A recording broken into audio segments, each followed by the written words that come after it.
Hi, I hope you're doing well.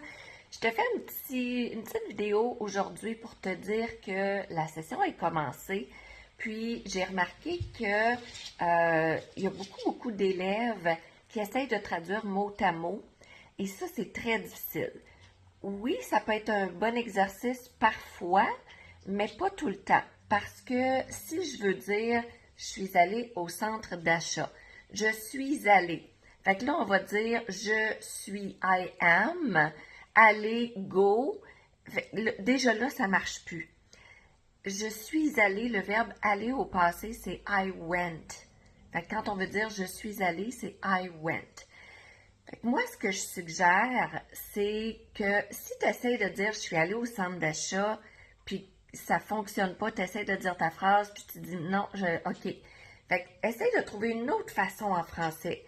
Dire, mettons, mon ami m'a amené au centre d'achat. OK, mon ami, my friend, to bring to the mall. OK?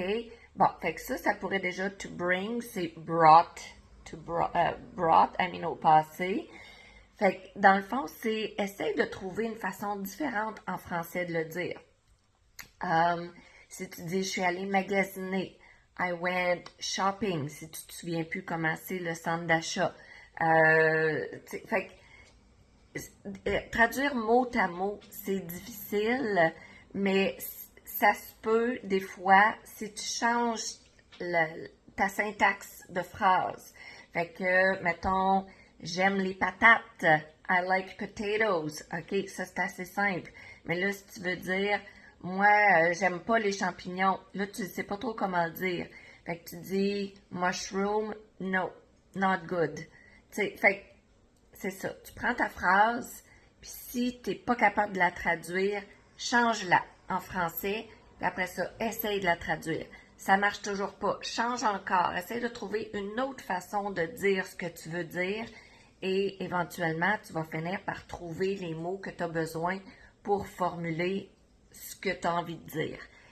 Moi, je te dirais que j'ai fait ça beaucoup. Et surtout quand je suis arrivée à Banff la première été, je ne savais pas la moitié des verbes et j'avais aucune idée comment les conjuguer non plus, donc je parlais toujours au présent. Fait que si je disais, mettons, I see a dog yesterday. Fait que ça veut dire je vois un chien hier. Fait que les gens me comprenaient. Mais j'aurais dû dire I saw a dog yesterday. Mais ce qui arrivait dans ce temps-là, c'est que des fois, les gens, ils me reprenaient subtilement. Ils faisaient Oh, you saw a dog. Puis là, je faisais Ah, c'est ça. C'est le verbe saw au passé, to see au présent. Là, la fois d'après, je me disais c'est pas to see, mais c'est quoi? Je m'en souviens plus.